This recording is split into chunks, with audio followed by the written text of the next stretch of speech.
Hi everyone, welcome to my channel HSC talk with Wasim. आज की इस वीडियो में हम बात करने वाले हैं क्रेन सेफ्टी डिवाइस के बारे में, जो क्रेन ऑपरेशन के लिए बहुत ज़रूरी है। अगर आप ऑपरेटर, रिगर या सेफ्टी ऑफिसर है तो ये वीडियो एंड तक जरूर देखें। हर साल क्रेन लिफ्टिंग के दौरान सीरियस एक्सीडेंट होते हैं और ज़्यादातर एक्सीडेंट क्रेन की खराबी की वजह से नहीं बल्कि सेफ्टी डिवाइस को इग्नोर या बाईपास करने की वजह से होते हैं।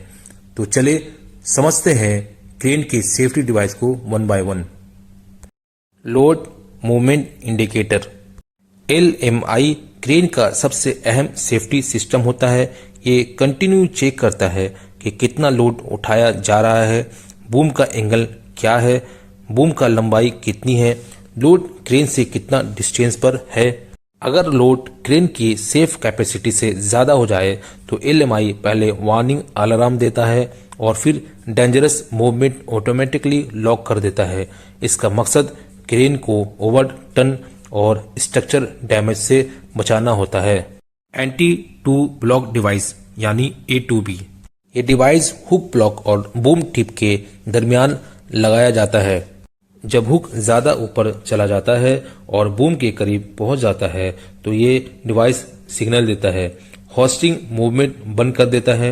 इससे वायर रोप टूटने, हुक गिरने और सीरियस एक्सीडेंट से बच जाता है। Hoist limit switch, hoist limit switch hook के ऊपर और लोअर लिमिट कंट्रोल करता है। जब हुक अपनी मैक्सिमम लिमिट तक पहुंच जाता है तो मोटर ऑटोमेटिकली स्टॉप हो जाती है। बूम एंगल इंडिकेटर, ये इंडिकेटर ऑपरेटर को रियल टाइम में बताता है कि बूम कितना डिग्री एंगल पर है। बूम का एंगल लोड कैपेसिटी पर डायरेक्ट असर डालता है। गलत एंगल पर लिफ्टिंग करने से क्रेन अनस्टेबल हो सकता है।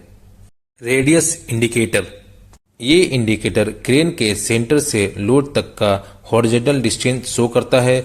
ज्यादा रेडियस का मतलब है ज्यादा रिस्क।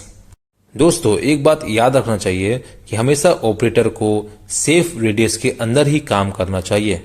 विंड स्पीड इंडिकेटर यानी एनमोमीटर, ये डिवाइस हवा की स्पीड को मेजरमेंट करता है।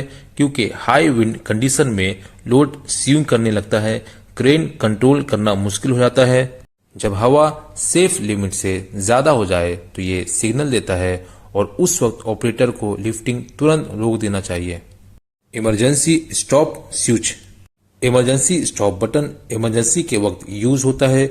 इस बटन को प्रेस करते ही क्रेन के तमाम ऑपरेशन तुरंत बंद हो जाता है। यह बटन ऑपरेटर और ग्राउंड स्टाफ यानी वर्कर्स दोनों के लिए लाइफ सेविंग डिवाइस है। और ट्रिगर इंटरलॉक सिस्टम, और ट्रिगर इंटरलॉक सिस्टम तब तक क्रेन को ऑपरेट नहीं होने देता जब तक और ट्रिगर पूरी तरह से एक्सटेंड ना हो। स्लो लिमिट स्विच, ये स्विच क्रेन को घूमने यानी रोटेशन की हद कंट्रोल करता है। इसका यूज होता है building, power line, restricted area से क्रेन को टकराने से बचाया जा सके। Hook safety latch, hook safety latch sealing shackle या चैन को हुक से स्लिप होने से बचाता है। ये लोड बेरिंग डिवाइस तो नहीं है, लेकिन लोड को सिक्योर रखना इसका काम है। Hoist brake system, hoist brake system का काम होता है कि लोड को हवा में स्टेबल रखना, पावर फेलियर में लोड को गिरने से बचाना। ये ब्रेक ऑटोमेटिकली अप्लाई होता है जब होइस्टिंग रुकती है।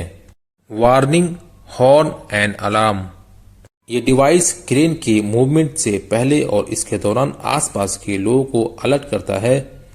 CCTV camera system, CCTV camera ये भी एक सेफ्टी डिवाइस है। ये सिस्टम उन जगहों को दिखाता है जहां ऑपरेटर की डायरेक्ट नजर नहीं होती है। इससे ब्लाइंड स्पॉट एक्सीडेंट कम होते हैं, लिफ्टिंग ज्यादा सेफ होती है। प्रोक्सिमिटी सेंसर, ये सेंसर क्रेन के करीब ऑब्स्टिकल, बिल्डिंग या दूसरी क्रेन को डिटेक्ट करता है और कोलिशन से पहले वार्निंग देता है। ये मूवमेंट स्टॉप कर देता है।